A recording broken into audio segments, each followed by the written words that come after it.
الحمدللہ رب العالمین والصلاة والسلام علی سید الانبیاء والمرسلین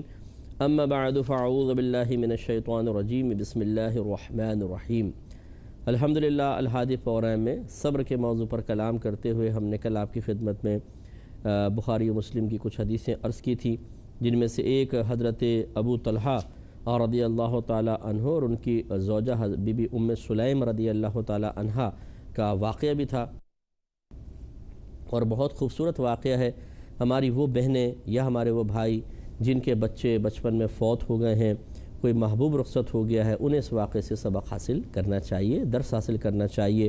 ہمت حاصل کرنی چاہیے کہ حضرت ابو طلحہ رضی اللہ تعالی عنہ باہر ہیں، پیچھے بیمار بچے کا انتقال ہو گیا۔ عام سی عورت ہوتی تو وہ روتی پیٹتی، غم کا اظہار کرتی اور چاہتی کہ شوہر کو کسی طرح پیغام دے کے بلایا جائے، جیسے عموماً ہمارے ہاں ہوتا ہے، اور پھر شوہر بھی افسوس کا اظہار کرتا، بیوی بھی روتی رہتی، پھر بچے کو دفن وغیرہ کرتے اور کئی عرصے تک یہ معاملات چلتے رہتے۔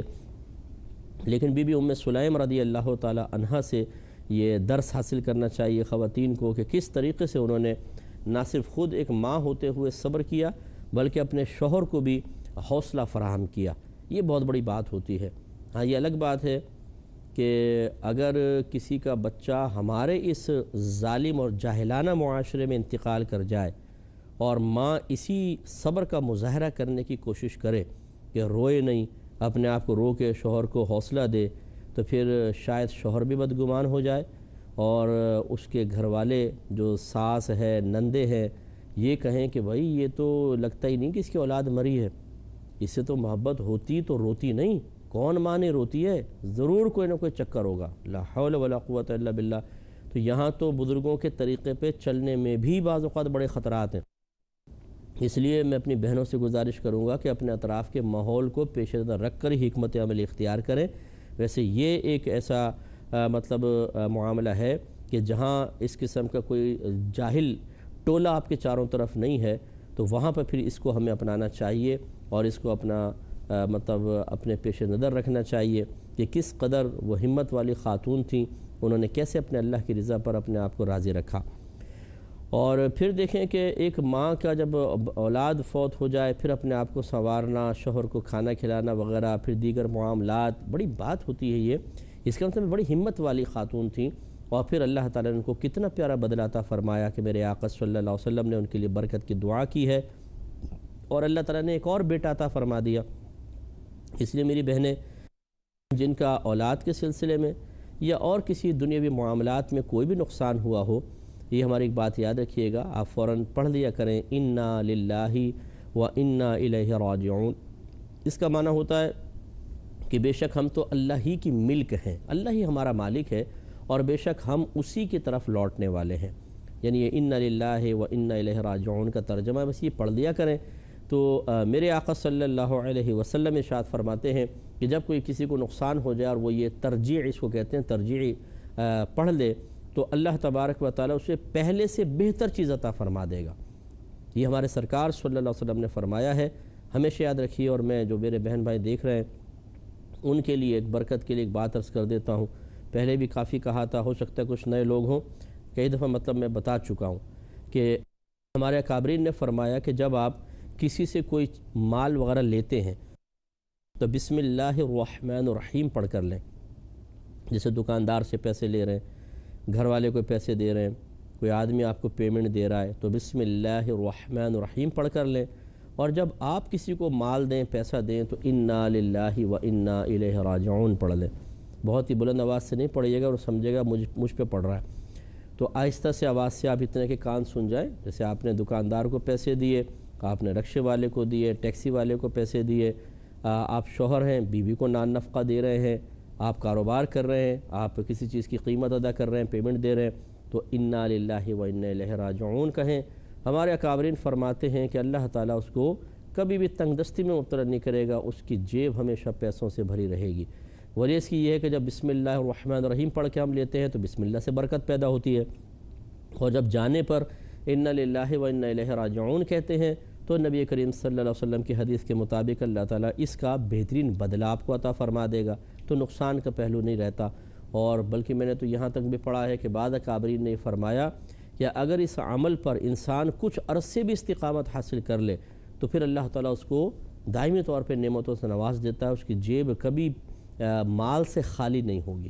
تو اس لیے کرنے میں کوئی حرج نہیں اگر کرنا چاہیں۔ اور آپ کو پتہ ہے کہ جب اللہ تعالیٰ کی طرف سے برکت سے نوازا جاتا ہے تو وہ حلال ذریعوں سے ہی نوازا جاتا ہے، کوئی معاذ اللہ حرام کے دروازے تو آپ پہ نہیں کھولے جائیں گے، یہ تو ہم تصور بھی نہیں کر سکتے۔ اس کا مطلب یہ ہے کہ جب آپ انا للہ و انا الیہ راجعون پڑھتے ہیں، مال کے جانے پر اس کا جو بدلہ ملے گا اس کے لیے کوئی نہ کوئی حلال ذریعہ اللہ تعالیٰ مخصوص کرے گا، اس حلال ذریعے سے آپ کو پہلے سے بہتر چیز ملے گی۔ تو یہ بھی ایک بہت پیاری چیز ہے کہ حلال کے دروازے آپ پہ کھلیں گے، حلال میں اور زیادہ برکت پیدا ہوگی، اس لیے آپ اس کو کریں تو بہت بہتر ہے۔ پھر یہ جو دوسری روایت تھی کہ حضرت انس رضی اللہ تعالیٰ عنہ چونکہ حضرت ام سلیم کے بیٹے ہیں، دوسرے شوہر سے تھے، تو یہ کہتے ہیں کہ میری والد نے مجھے فرمایا، انس جب تک ہم کل صبح اسے حضرت صلی اللہ علیہ وسلم کی خدمت میں نہ لے جائیں اسے کوئی دودھ نہ پلائے۔ کیا پیارا جذبہ ہے، لیکن ان کو یقین تھا کہ یہ بچے کو کچھ ہوگا نہیں، بچہ صحت مند ہوگا اور وہ مطلب رات گزار سکتا ہوگا، اس وجہ سے ایسا نہ ہو کہ کیونکہ بچے بعض وقت بھوکے ہوتے ہیں، فوری طور پر ان کو کچھ کھلانا پلانا ہوتا ہے، تو یوں نہیں ہو کہ ہمارے اس بات کو سن کر کوئی بہن جوش میں آ جائے کہ جی میں تو اپنے پیر صاحب کو پہلے بچہ بھجواؤں گی، وہ کچھ کھلائیں گے، اس کو تحنیک کریں گے۔ تحنیک کا مطلب ہوتا ہے جیسے کھجور وغیرہ چبا کر اس کو نرم کرنا اور پھر تھوڑی سی لے کر بچے کے تالو میں لگا دیں، منہ کے یوں کر کے اندر اوپر کو، تو بچہ یہ عادت ہوتی ہے بچوں کے، اللہ نے ان کے طبیعت میں چیز ڈالی ہے کہ وہ زبان تالو میں لگائے گا تو پھر وہ اس کے شکم میں چلا جائے گا۔ اور چونکہ لعاب جو تھوک ہوتا ہے، جو نیک پرہیزگار لوگ ہوتے ہیں تسلسل سے نیک باتیں کرتے ہیں، ذکر الہی کرتے ہیں، ان کے جسم میں، پورے جسم میں برکت ہی برکت ہوتی ہے، ان کے زبان میں برکت ہوتی ہے۔ تو آپ نے دیکھا ہے بعض اوقات بزرگان دین وظیفے پڑھ کے دم کر کے دیتے ہیں، پانی پہ دم کیا دے دیا، تو اس پھونک میں کیا چیز ہے؟ وہ جو انہوں نے ذکر کیا ہے نا، اس کی تاثیر اور برکت ہوتی ہے، جو پھونک کے ذریعے اس پانی مشروب تک پہنچتی ہے، پھر سامنے والا جب اس کو پیتا ہے تو یہ برکات اس کے اندر پہنچتی ہیں۔ یہ وقتی طور پہ ایک پڑھنے والے وظیفے کی برکت ہے، یا آیت کی یا سورت کی برکت ہے، اور جن کی زبان سے ہر وقت پاکیزہ کلمات نکلیں اور پھر وہ ہمارے نبی کریم صلی اللہ علیہ وسلم کے ذات اقدس ہو، تو ان کا منہ، ان کا لعاب دہن اقدس جو ہے وہ تو پھر برکت کا ایک مجموعہ ہے، ہزار ہاس میں برکات ہیں۔ تو یہ جو بزرگان دین ہوتے ہیں بالکل ان میں برکت ہوتی ہے، لیکن اب ایسا نہ ہو کہ کوئی بہن اس طرح جوش میں کرے اور معاذ اللہ پتہ چلے جی رات میں بچہ بھوکا مر گیا، تو خدا نہ خواستہ ایسا نہ ہو، تو یہ جوش و جذبہ اپنے مقام پر آپ رکھیں، آپ ان کو تھوڑا بہت بچے کو دودھ پلائیں اور پھر اس کے بعد تحنیک بھی کروائیں، یا پھر جیسے بچہ پیدا ہوتا ہے اگر قریب ہے تو فوری طور پر اس کو بچے کو تحنیک کروائیں، دیر اس میں نہ کریں ورنہ ہو سکتا ہے بچے کے لیے کوئی تکلیف کا سبب بنے۔ یہ میں اس لیے عرض کرتا ہوں کہ ہر قسم کے لوگ موجود ہیں، بعض تو واقعی عقیدت رکھتے ہیں اور اظہار عقیدت دل سے کرتے ہیں، بعض اس قسم کی چیزوں کو اختیار کرتے ہیں واہ واہ کے لیے، مرکز نگاہ بننے کے لیے، ان کو بس بڑا مزہ آتا ہے اس چیز میں کہ کوئی ایسی انفرادی چیز لوگوں کے سامنے ذکر کر دیں جس سے مطلب اپنے دل میں سوچ رہے ہوتے ہیں کہ لوگ کہیں گے یار کیا پیاری سوچ ہے اس کی، یار کیا زبردست ذہن ہے، اسی سے وہ حفظ نفس حاصل کر رہے ہوتے ہیں، دوسرے کا بڑا غرق ہو رہا ہے، ان کو نمایاں ہونے کا شوق ہے لوگوں کے درمیان، تو اس طرح کی حرکتیں نہیں کرنی چاہیے۔ بہرحال اللہ ہمیں کسی پہ بدگمانی کی بھی ضرورت نہیں ہے، لیکن خود ہمیں سوچنا چاہیے کہ ہم کیوں ایسا کرنا چاہتے ہیں۔ اگر برکت کا حصول مقصود ہے تو پہلے بچے کی طرح صحت کا بھی خیال کریں، برکت تو انشاءاللہ پھر بھی حاصل ہوگی، تو فوراً بھیجیں، اور اگر دیر ہے تو پھر بچے کو رسک میں نہ ڈالیں، کوئی ایسا کام نہ کریں جس سے بعد میں پچھتانا پڑے۔ تو اس لیے اب جو ہم نے پچھلے پروگرامز میں حدیث عرض کی تھی کہ اللہ تعالیٰ نے ارشاد فرمایا کہ میرے ہاں مومن بندے کے لیے جنت کے سوا کوئی بدلہ نہیں، اور یہ کب ایسا ہوگا، کنڈیشن یہ بیان فرمائیں کہ جب میں اس کے دنیاوی محبوب کو لے لیتا ہوں تو اللہ تبارک و تعالیٰ بڑا کرم فرماتا ہے، برکات سے نوازتا ہے اور جنتوں کے پروانے جاری کر دیتا ہے۔ تو اب جو ہمیں بھائی بہن سن رہے ہیں اگر انہوں نے سابقہ زندگی میں کبھی بھی کوئی شکوہ شکایت کی تھی تو یاد رکھیں کہ یہ اللہ کی رضا پہ راضی نہ رہنا، بیزاریت کا اظہار کرنا، اس کے پاکیزہ راستے کو چھوڑ کر غم و غصے میں مبتلا ہو کر حرام راستے اختیار کرنا شروع کر دینا، اور یوں ظاہر کرنا کہ اللہ تعالیٰ چونکہ تو نے ہمیں نقصان پہنچایا اب ہم تیری اطاعت کا راستہ چھوڑتے ہیں، ہم تو نفس و شیطان کے ساتھ جا کے مل جائیں گے۔ تو حزب الشیطان چاہے کتنا ہی بڑا ہو جائے، گروہ شیطان کتنا ہی وسیع ہو جائے، اللہ کو کیا پرواہ اور اللہ کی رحمت کے کیا نقصان۔ ہم کیا سمجھتے ہیں کہ اس طرح باغیانہ 2-3 جملے کہیں گے تو اللہ تعالیٰ معاذ اللہ ثم معاذ اللہ گھبرا جائے گا اور اپنے فرشتوں سے کہے گا نہیں بھئی اس کو راضی کرو، ایک آدمی ٹوٹ رہا ہے ہمارا، معاذ اللہ ثم معاذ اللہ۔ ہم اللہ تبارک و تعالیٰ کو دنیاوی لوگوں پر قیاس کر کے اسی طرح اس کے ساتھ رویے اختیار کرتے ہیں، اور میں بارہا آپ کو سمجھا چکا ہوں کہ ایسی حرکتیں نہیں کرنی چاہیے، اس میں اللہ تعالیٰ کا کوئی نقصان نہیں، ہمارا ہی نقصان ہوگا۔ ایک اور روایت دیکھیں، بڑی پیاری روایت ہے، حضرت عطا بن ابی رباح رضی اللہ تعالیٰ عنہ سے روایت ہے، وہ فرماتے ہیں کہ مجھے حضرت ابن عباس رضی اللہ تعالیٰ عنہما نے ارشاد فرمایا کہ کیا میں تمہیں ایک جنتی عورت نہ دکھاؤں؟ تو میں نے کہا جی ضرور دکھائیے، کیوں نہیں۔ انہوں نے فرمایا کہ دیکھو وہ سیاہ فام عورت، حبشی عورت تھی، خاتون تھی، اور یہ بوڑھی تھی، میں آپ کو سمجھا دوں، وہ دیکھو عورت۔ اور پھر حضرت ابن عباس رضی اللہ تعالی عنہ نے ان کو جنتی قرار دینے کی وجہ یوں بیان فرمائی کہ یہ سیاہ فام عورت نبی اکرم صلی اللہ علیہ وسلم کی خدمت میں حاضر ہوئی تھی، یعنی سرکار کی حیات طیبہ میں، اور عرض کرنے لگی کہ یا رسول اللہ صلی اللہ علیہ وسلم مجھے مرگی کا دورہ پڑتا ہے، جس کی وجہ سے میں گرتی ہوں تو میں بے پردہ ہو جاتی ہوں، تو اللہ تعالیٰ سے میرے لیے دعا کیجئے کہ اللہ تعالیٰ میری بیماری کو ختم کرے۔ تو رحمت کونین صلی اللہ علیہ وسلم نے جواباً ارشاد فرمایا کہ اگر تم صبر کر سکو تو تمہارے لیے جنت ہے، اور اگر چاہو تو میں تمہاری صحت کے لیے اللہ تبارک و تعالیٰ سے دعا کر دیتا ہوں۔ اب دیکھیں کتنی پیاری بات ہے، میرے آقا صلی اللہ علیہ وسلم اپنی ایک کنیز، اپنی ایک غلام خادمہ کے لیے کتنا پیارا ذہن رکھتے ہیں کہ اگر چاہو تو میں تمہیں صحت کے لیے دعا کر دیتا ہوں، عارضی صحت ملے گی، چند سال سکون سے گزار لوگی، اس کے بعد پھر مرنا تو ہے ہی ہے۔ اس کے برعکس اگر تم اس بیماری پر صبر کرو تو اس کے بدلے میں تمہیں جنت کی میں ضمانت دے رہا ہوں۔ اگرچہ الفاظ نہیں ہیں لیکن یہ گویا کہ سرکار نے ضمانت دے دی تھی، اور یہی صحابہ کرام علیہم رضوان کا ایمان اور یقین تھا کہ جب رحمت کونین صلی اللہ علیہ وسلم کے زبان اقدس سے کوئی بات نکل جاتی ہے تو وہ نکلتی نہیں ہے، اللہ تبارک و تعالیٰ کی طرف سے نکلوائی جاتی ہے، گویا کہ وحی الہی ہے، وہ ایک غیبی خبر ہے۔ چنانچہ فوراً ان خاتون نے کہا کہ یا رسول اللہ صلی اللہ علیہ وسلم میں صبر کرتی ہوں،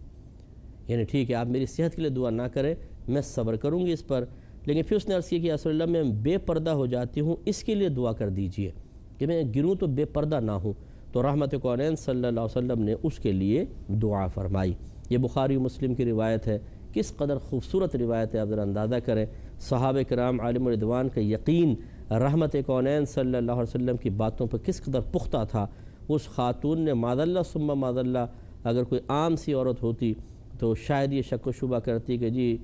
کہہ تو رہے پتہ نہیں ملے نہ ملے جنت، تو بھائی وقتی فائدہ تو حاصل کرو۔ تو ہمارے یہاں ہوتا یہ ہے کہ جب کوئی ایسے پریشانی وغیرہ ہوتی ہے،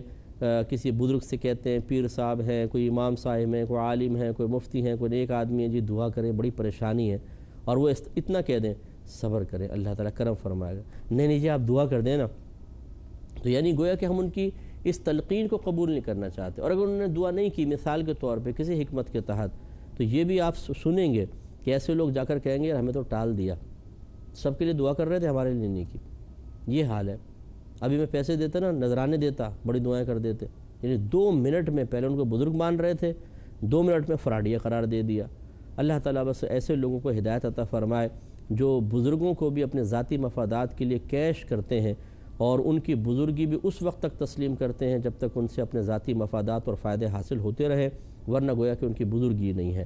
ان کو ایسے لوگوں کو ذرا خیال کرنا چاہیے۔ تو میں بہرحال اگر بالفرض کوئی پیر صاحب یہ کہتے ہیں آپ صبر کریں اللہ تعالیٰ آپ کو جنت عطا فرمائے گا، تو یہ ان کی کوئی وحی الہی نہیں ہے، کیونکہ وہ تو ایک عام انسان ہے، یعنی نبی تو نہیں ہے۔ عام انسان سے مراد یہ نہیں کہ ہم ان کو اپنے جیسے عام سمجھیں، ان کی ہمیں تعظیم کرنی چاہیے، عزت کرنی چاہیے، اللہ نے وقار عطا فرمایا ہے، لیکن کسی عام انسان کو یہ حق حاصل نہیں ہے کہ وہ کنفرم یہ کہے کہ اگر صبر کرو گے تمہارے لیے جنت ہوگی، نہیں، وہ یہ کہیں کہ اگر صبر کرو گے تو مجھے امید ہے کہ اللہ تعالیٰ آپ کو اس کے بدلے میں جنت عطا فرمائے گا، کیونکہ قرآن و حدیث یہی کہہ رہا ہے۔ اس طریقے سے بہت مطلب یہ ڈبے اور جعلی قسم کے جو ہوتے ہیں نا، وہ اس طرح اپنی طرف نسبت کر کے بات کہہ دیتے ہیں کہ اگر تم صبر کرو فقیر گارنٹی دیتا ہے تم جنت میں جاؤ گے، اپنی گارنٹی تو دے دیں کہ آپ جنت میں جائیں گے، بتائیے کیا ثبوت ہے آپ کے پاس؟ تو یہ میں اس قسم کے لوگوں سے کہہ رہا ہوں کہ جو آپ بڑے بڑے دعوے کر کے اسی طرح جو پاس بیٹھے ہوئے لوگ ہیں ان کو نفسیاتی طور پہ مروب و متاثر کر کے اپنی طرف مائل کر لیتے ہیں اور بے سروپا اس طرح کی باتیں کہتے رہتے ہیں۔ ہم پابند شرع ہیں،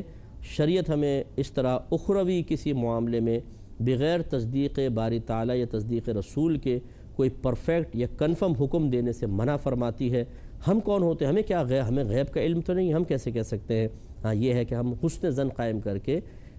میں بھی جس کو کہتے ہیں شاید کے ساتھ کہہ سکتے ہیں اگر آپ صبر کریں تو امید ہے کہ اللہ تعالیٰ آپ کو نعمت عطا فرما دے گا، آخرت میں آپ کو بخش دے گا، شاید اللہ تعالیٰ آپ کو بخش دے اگر آپ صبر کر لیں۔ اس قسم کی بات کہنا ہی مناسب ہے۔ تو خلاصہ کلام یہ ہے کہ دیکھیں، پہلی بات تو یہ کہ وہ سرکار کی خدمت میں آئیں اور آ کے اپنی بیماری کے لیے دعا کہنے کا دعا کے لیے عرض کی۔ سوال یہ پیدا ہوتا ہے کہ کیا وہ خود دعا نہیں کر سکتی تھیں؟ اللہ تعالیٰ سے براہ راست اپنی صحت کے لیے دعا کرنے کو کوئی منع کیا گیا تھا؟ نہیں، وہ خود بھی کر سکتی تھیں، منع بھی نہیں تھا، تو پھر کیوں نبی کریم صلی اللہ علیہ وسلم کی دعا کو وسیلہ بنایا؟ اس کا مطلب یہ ہوا کہ خود صحابہ کرام علیہم رضوان کا یہی عقیدہ تھا، یہی ذہن تھا کہ ہم براہ راست بھی اللہ تعالیٰ سے دعائیں مانگ سکتے ہیں اور اللہ تعالیٰ ان دعاؤں کی قبولیت کے سلسلے میں کسی وسیلے کا محتاج نہیں ہے، لیکن اگر ہم کوئی وسیلہ اختیار کرتے ہیں تو دعا کی مقبولیت کے امکانات بڑھ جاتے ہیں، اور اسی وجہ سے وہ آئیں۔ اور پھر میری اس بات کو رحمت کونین صلی اللہ علیہ وسلم نے دعا فرما کر تائید بخشی ہے، مضبوط کر دیا ہے، کیونکہ اگر وسیلہ اختیار کرنا اللہ کی بارگاہ سے انعام حاصل کرنے کے لیے اس کے محبوب بندوں کو درمیان میں لانا ممنوع ہوتا تو رحمت کونین صلی اللہ علیہ وسلم پر یہ فرض تھا، کیونکہ نبی پر فرض ہوتا ہے کہ اگر امتی کوئی خطا کر رہا ہو تو اس پہ اس کو متنبہ کر دیں۔ تو سرکار ان کو تنبیہ فرماتے میرے پاس کیا لینے آئی ہو، اللہ سے ڈائریکٹ دعا کرو، میں تمہیں بتا چکا ہوں۔ اگر معاذ اللہ ایسی ہی بات ہوتی تو سرکار فرماتے میں تمہیں بتا چکا ہوں وسیلہ قائم کرنا شرک ہوتا ہے، وسیلہ غلط ہوتا ہے، ڈائریکٹ اللہ سے مانگو، دعا کرو۔ کیا وہ سنتا نہیں ہے؟ میرے پاس کیوں آ گئی ہو؟ کہ اللہ تعالیٰ نہیں سنتا؟ تم جا کے جاؤ اللہ سے دعا مانگو۔ نہیں، میرے آقا صلی اللہ علیہ وسلم نے تو بلکہ یہ فرمایا، غیبی خبر دی ہے۔ اس سے غیب کے بارے میں پتہ چلا کہ میرے آقا صلی اللہ علیہ وسلم کو بعطائے الہی یہ بہت سی چیزیں مستقبل کی بتا دی گئی ہیں۔ سرکار نے فرمایا کہ ٹھیک ہے، اگر تم صبر کرو تو بہت اچھی بات، تمہارے لیے جنت ہے۔ انہوں نے پھر اپنے پردے کے لیے دعا کے لیے کہا، سرکار نے دعا فرما دی۔ معلوم ہوا کہ وسیلہ بنانا شرعاً جائز ہے۔ اللہ تعالیٰ عمل کی توفیق عطا فرمائے۔ نیکسٹ پروگرام میں انشاءاللہ اور اس پر کلام کریں گے۔ وآخر دعوانا ان الحمدللہ رب العالمین۔ میرا رہنما کوئی اور